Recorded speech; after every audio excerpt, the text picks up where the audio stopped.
2, 3, 5, 6, 7, 8.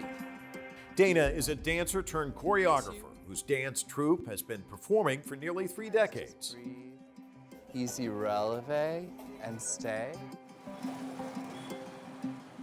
I met Dana at the Smithsonian Museum's National Portrait Gallery in Washington, D.C. We talked about how his own roots, a Korean mother and a European Mandarin-speaking father, both artists, were instrumental in the creative path he would take. So how do you think your Asian culture influences your work? Well, my family from Korea came over to America, specifically the Hawaiian plantations, in 1903. And so for me, there's this time capsule that my family carries, and I believe that I carry. It's filled with these ideas of Confucianism. It's filled with ideas of what Korea was at the turn of the last century. It's this sort of grab bag of aesthetics, and I definitely feel connected to that. And that includes when I'm looking at costuming, when I'm looking at movement, when I'm looking at storytelling. Yeah, all those things. And how about your parents? What kind of encouragement did they give you in pursuing this? And how about their own careers and how that may have influenced you? I grew up in Santa Fe, New Mexico, and my parents moved there in order to be part of the artistic community. And they were both visual artists. And my father was painting all the time, and my mom was creating textiles and making collages. So I grew up from, as a very small child, in the midst of watching and being immersed in creative processes.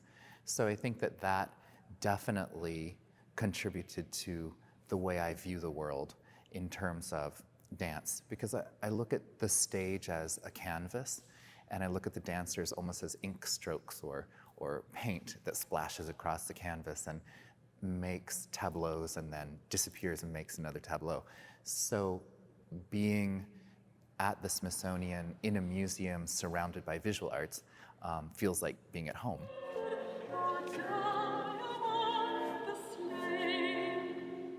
Dana's dance troupe has traveled around the world, performing as a cultural envoy for the U.S. State Department, engaging in cross-cultural dialogue.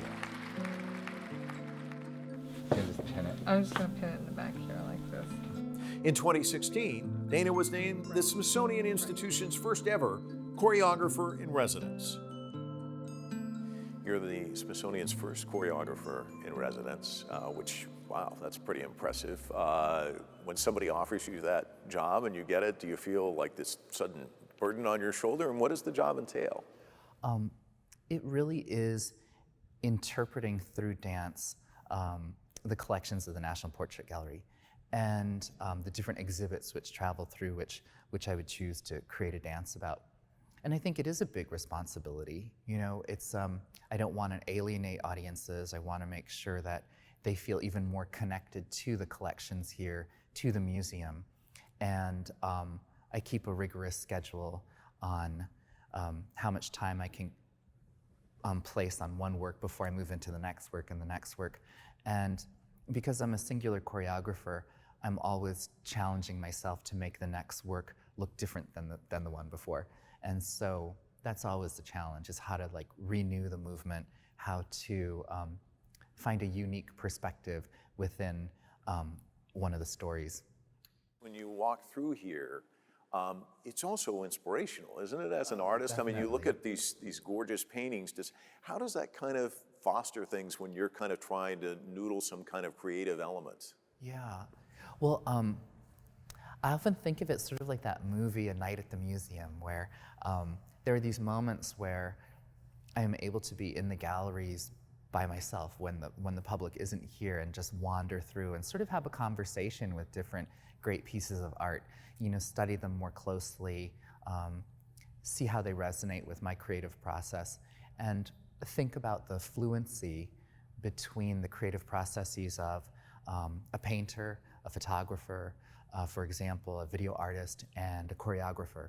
And it's finding those connecting points, that confluence, that I'm really interested in, and that occurs here at the museum.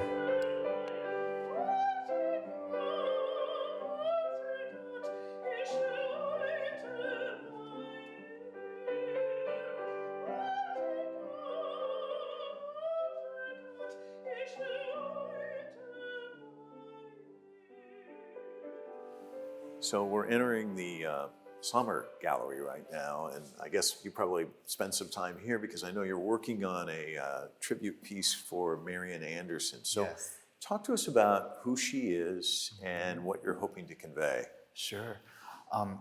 Marian Anderson was born in 1897, and she was an incredibly gifted opera singer who also became a civil rights icon when she sang on the steps of the Lincoln Memorial in 1939 because she was denied access to Constitution Hall because she was African American. Do you come in here often and look at these? And if so, how does it help? I know you were talking about the dreams. Does this kind of help also kind of map out what you're planning to do? Absolutely. You know, the more that I can know about the subject matter, about an individual, the more true to the choreography I can be. And I chose to create this new work around the repertoire that she used to tour in Europe, actually. She had an incredible repertoire of Brahms. And so the new work is a suite of Brahms music, which is sung by an opera singer, and will have a live pianist as well. Want it to be as bright as this, I suspect. Oh, I hope so, yeah. It's really interesting getting inside the head of choreographers because some say they're creators. I mean, clearly you see yourself as an artist. Yeah. I heard one say, I'm an inventor. And I really had never thought of a choreographer as an inventor, and yet when you watch all of these people and they're synchronized and it is kind of mechanical. It's a lot of moving parts and they have to move correctly. Right. How do you view yourself and do you ever think about that? Well, I think about creativity a lot, that creativity is a cross-disciplinary need, right? That not just the choreographer creating a dance, but let's say a space scientist in making a new discovery about the cosmos is going through a similar processes. So the process is that you come up with this idea, you sort of have this thesis that you want to present, and my laboratory is the dance studio or the museum, and creativity occurs with just presenting something new and exciting, and it's that leap of faith, and that same leap of faith is used by a great scientist as well, right? Because without that sense of creativity and a belief in something greater, can we get to anything new? Dana's work has explored moments in history, such as the U.S. Civil War, as well as his own personal family life. I have a whole set of repertoire which is based around Asian American perspectives. One piece in particular, which we performed recently, is based on my family's moving to the Hawaiian plantations and being plantation workers in 1903, and really exploring what their life was like, how they built a life in America, what their hardships were, and ultimately what were their successes as well. So that work entitled Tracings is definitely part of my very personal family history. And there are other works. One is called Island, and that work is based on Angel Island and the Chinese Exclusionary Acts, which stopped Chinese Americans from being able to immigrate to America up until the 1950s, really. So it's these different stories that I'm interested in.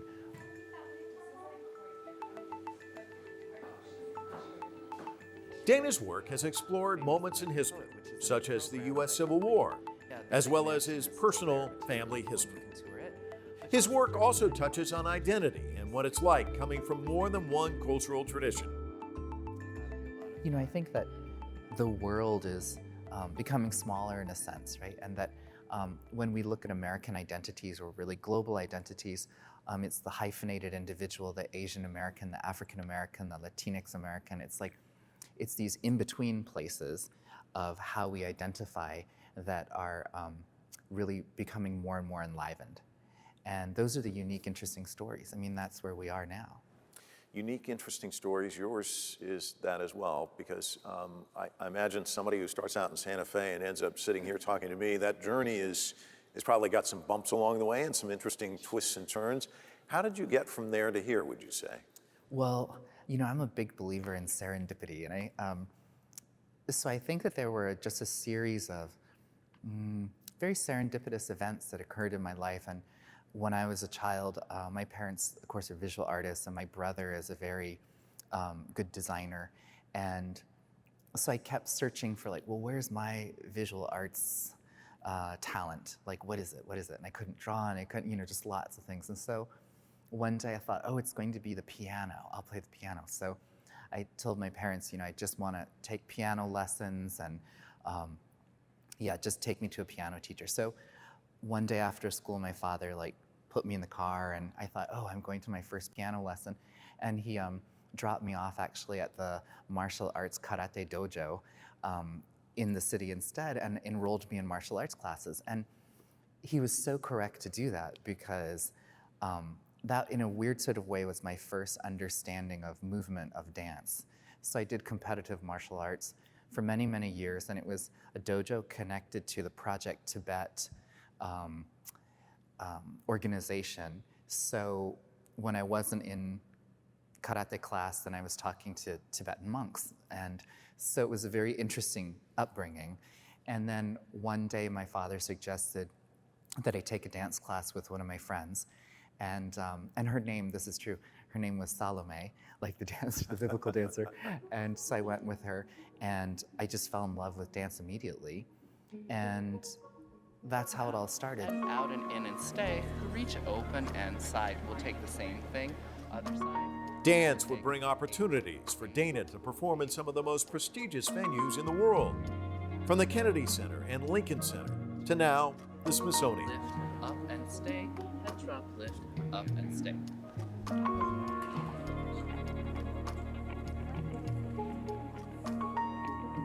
I just love this courtyard, and I suspect you do as well, but it's different putting on a performance here versus a stage. So talk to us about that. Sure. We have a dance floor that travels with us, and so we set out a whole dance floor and seating here. And we usually have about maybe 500 people per show, audience members, and they're all free performances that set up around the stage. And we have our performances. So what's neat about that is that people don't have to pay to see dance. It's all free, open to the public. And then we're right in the midst of the exhibition in which the work is based on. So either prior to the show or after the performance, they can go and see the exhibition and check in on it and understand more about it. So it's really like this whole encapsulated learning lab is going on through the performing and visual arts here. The interesting thing, too, is if I want to go see a dance performance, I buy my tickets, I go, I sit in the audience. Mm-hmm. Some people definitely come here to see your performance, but others could just kind of stumble across it. So you've got a different kind of audience in many respects, too, right? Yeah, absolutely. We have those people that are definitely always here to see us. But then it's true, we might have some individuals that are coming to the gallery for the first time, and they stumble upon a dance performance, and it really is exciting for them to see that, again, that the museum isn't just a static place, but the museum is a place that is energized and full of movement and full of images. Very much alive. Yeah, yeah. Through what he calls the global language of dance, Dana believes his art can touch people, no matter the language they speak.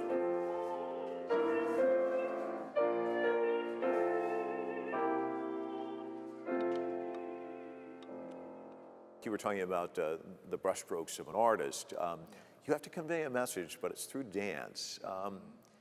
Does that offer you a lot more options, or is it more limiting? I mean, how do you approach things in order to connect with that audience and get your message across?